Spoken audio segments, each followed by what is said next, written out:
قال قال رسول الله صلى الله عليه وسلم الدنيا سجن المؤمن وجنة الكافر او كما قال علیہ الصلوۃ والسلام۔ نبی علیہ الصلوۃ والسلام کا ارشاد ہے دنیا مسلمان کے لیے قید خانہ ہے اور کافر کے لیے جنت۔ اس حدیث میں دو جز ہیں۔ پہلا جز یہ کہ مسلمان دنیا میں اگر وقت گزارے گا تو وہ قیدی کی طرح وقت گزارے گا۔ مثال اگر کوئی قیدی وقت گزارتا ہے تو وہ جیلر کے حکم کے مطابق گزارتا ہے، ان کے اصولوں کے مطابق گزارتا ہے۔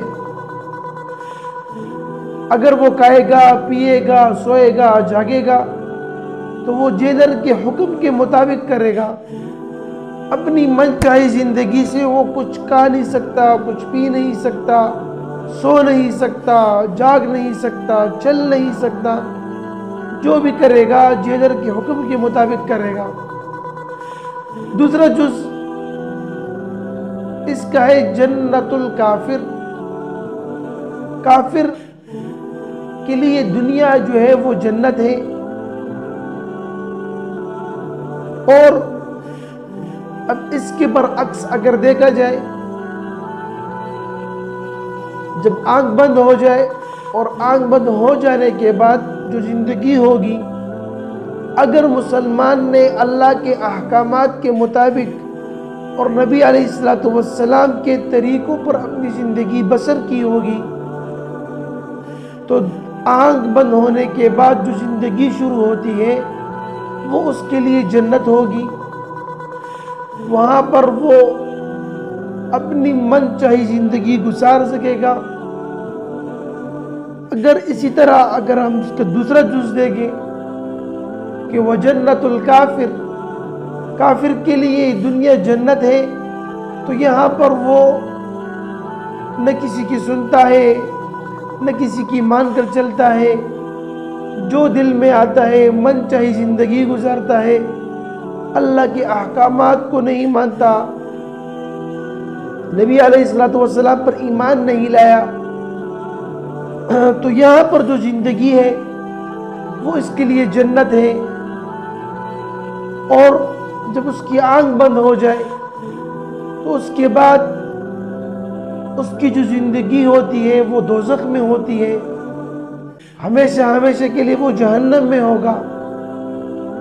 اب یہاں پر اگر کوئی مسلمان رب چاہی زندگی گزارے گا تو اللہ جل شانہ اس کے لیے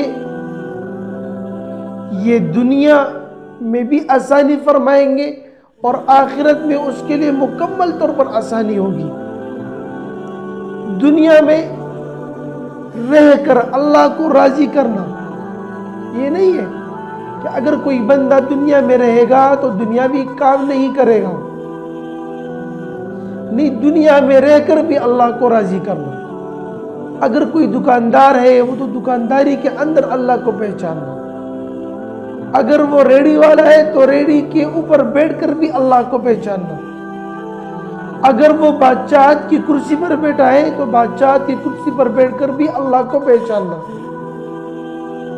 اللہ کی ذات کو پہچاننا کہ اس کا پیدا کرنے والی ذات کون ہے، وہ اللہ جل شانہ ہے۔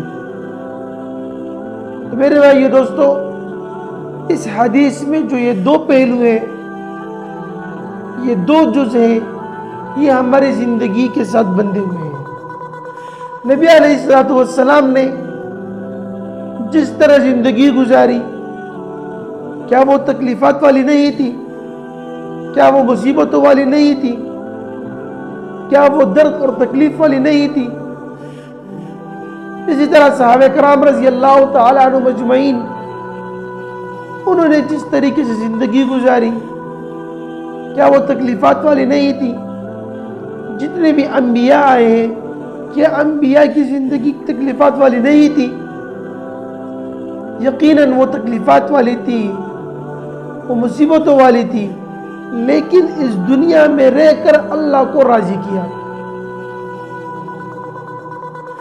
میرے بھائیو دوستو، ہر ایک پیغمبر آیا اور یہ دعوت دی، لوگوں میں یہ دعوت دی کہ یا ایھا الناس قولوا لا الہ الا اللہ تفلحون، اے لوگوں آپ لوگ کلمہ پڑھ لو، اللہ آپ کو فلاح دے گا۔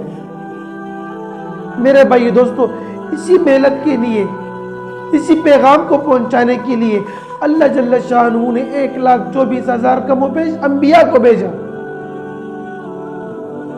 آخر میں نبی علیہ السلام آئے، انہوں نے اس کلمے کی دعوت دی۔ نبی علیہ السلام کے بعد یہ کام امت کے حوالے کر دیا گیا کہ اس کلمے کی دعوت کو دینا ہے اور اس کلمے کے نیچے زندگی گزارنی ہے۔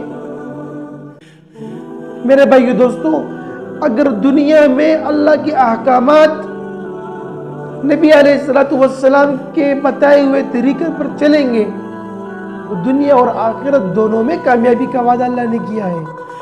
اگر یہاں پر ہم اپنی من چاہی زندگی گزاریں گے تو دنیا میں بھی ذلالت کی زندگی گزاریں گے اور آخرت میں رسوائی۔ اللہ جل شانہ اس حدیث پر ہمیں عمل کرنے کی توفیق نصیب فرمائے۔ وآخر دعوانا ان الحمد للہ رب العالمین۔